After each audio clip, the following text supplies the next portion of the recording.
ನೀವು ಹೇಳಿದ್ರೆ ಸಚಿವ ಸ್ಥಾನಕ್ಕೆ ರಾಜೀನಾಮೆ ನೀಡಲಿಕ್ಕೆ ಸಿದ್ಧ. ಕಾರ್ಯಕರ್ತರ ಸಭೆಯಲ್ಲಿ ಡಾಕ್ಟರ್ ಜಿ ಪರಮೇಶ್ವರ್ ಅಚ್ಚರಿಯ ಮಾತನ್ನ ಹೇಳಿದ್ದಾರೆ. ತುಮಕೂರಿನ ಕೊರಟಗೆರೆಯ ರಾಜೀವ್ ಭವನದಲ್ಲಿ ನಡೆದಿರುವಂಥ ಸಭೆಯಲ್ಲಿ ಈ ಮಾತನ್ನ ಹೇಳುವ ಮೂಲಕ ಎಲ್ಲರೂ ಹುಬ್ಬೇರಿಸುವ ರೀತಿಯಲ್ಲಿ ಮಾಡಿದ್ದಾರೆ.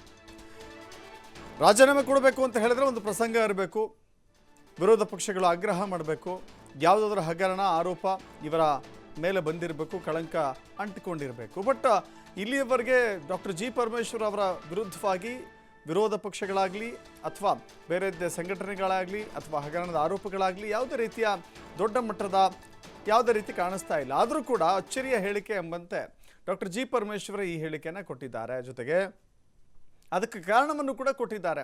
ನಾನು ಶಾಸಕನಾಗಿ ಸಚಿವನಾದ ನಂತರದಲ್ಲಿ ನಿಮ್ಮ ಜೊತೆ ನಾನು ರೆಸ್ಪಾಂಡ್ ಮಾಡಲಿಕ್ಕೆ ಆಗ್ತಾ ಇಲ್ಲ, ನಿಮ್ಮ ಜೊತೆ ಬೆರೀಲಿಕ್ಕೆ ಆಗ್ತಾ ಇಲ್ಲ, ಸ್ಪಂದನೆ ಮಾಡಲಿಕ್ಕೆ ಆಗ್ತಾ ಇಲ್ಲ. ಸೊ ಹೀಗಾಗಿ ನಿಮ್ಮ ಮನಸ್ಸಿನ ಆಕಾಂಕ್ಷೆಯಂತೆ ಸ್ಪಂದಿಸಲಿಕ್ಕೆ ಸಾಧ್ಯವಾಗಿಲ್ಲ ಅಂತ ಹೇಳಿ ಕ್ಷಮೆ ಕೇಳಿದ್ದಾರೆ. ಜೊತೆಗೆ ನೀವು ಬಯಸಿದರೆ ನಾನು ರಾಜೀನಾಮೆಯನ್ನು ಕೊಡ್ತೀನಿ ಸಚಿವ ಸ್ಥಾನಕ್ಕೆ ಅಂತ ಹೇಳಿದ್ದಾರೆ. ಆಗ ವಿಚಲಿತರಾದಂಥ ಕಾರ್ಯಕರ್ತರು ಬೇಡ ನೀವು ಯಾವ ಕಾರಣಕ್ಕೂ ಕೂಡ ಇಂಥ ತೀರ್ಮಾನವನ್ನು ತೆಗೆದುಕೊಳ್ಬೇಡಿ, ಮುಂದೆ ನೀವು ಮುಖ್ಯಮಂತ್ರಿ ಆಗಬೇಕು ಅಂತ ಹೇಳಿ ಕೂಡ ಅಲ್ಲಿ ಅಭಿಮಾನಿಗಳು ಘೋಷಣೆ ಕೂಗಿದ್ದಾರೆ. ಇನ್ನು ಆನಂತರದಲ್ಲಿ ಮಾತನಾಡಿದಂಥ ಪರಮೇಶ್ವರ್ ಯಾರ್ಯಾರ ಬಣ್ಣ ಏನು ಅಂತ ನಂಗೆ ತುಂಬ ಚೆನ್ನಾಗಿ ಗೊತ್ತಿದೆ, ಯಾರ್ಯಾರು ಏನೇನು ಮಾತನಾಡಿದ್ದಾರೆ ಅನ್ನೋದು ಕೂಡ ಗೊತ್ತಿದೆ ಅಂತ ಹೇಳಿ ಕಾಲೆಳೆದಂಥವ್ರಿಗೂ ಕೂಡ ಅಲ್ಲಿ ಬಿಸಿ ಮುಟ್ಟಿಸುವಂಥ ಕೆಲಸವನ್ನು ಕೂಡ ಸಚಿವರು ಮಾಡಿದ್ದಾರೆ.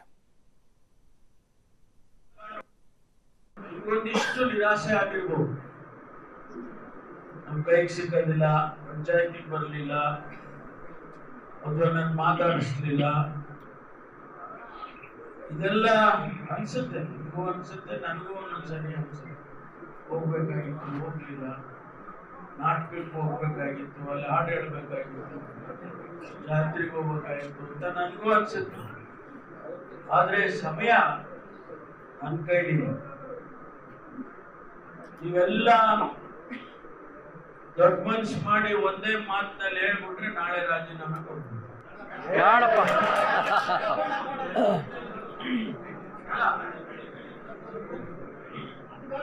ಅವಾಗ ನಾನು ನಿಮ್ ಜೊತೆಲಿ ಮುಖ್ಯಮಂತ್ರಿ ಆಗಬೇಕು.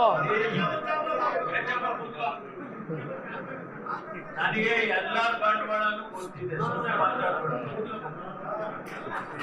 ಸುಮ್ಮನೆ ಮಾತಾಡಿದ್ರೆ ನಾನು ಮಾತಾಡ್ಬಿಡ್ತೀನಿ. ಸುಮ್ಮನೆ ಇಟ್ಬಿಡ್ರಿ ಆಯ್ತಾ? ಯಾರ್ಯಾರು ಎಸ್ಟೇಟ್ ಮೀಸೆ ತಿರುವಿದ್ದೀರಾ ಅಂತ ನಂಗೆ ಗೊತ್ತಿಲ್ವಾ? ಇವೊಂದಿಷ್ಟು ನಿರಾಶೆ ಆಗಿರ್ಬೋದು ನಮ್ಮ ಕೈಗೆ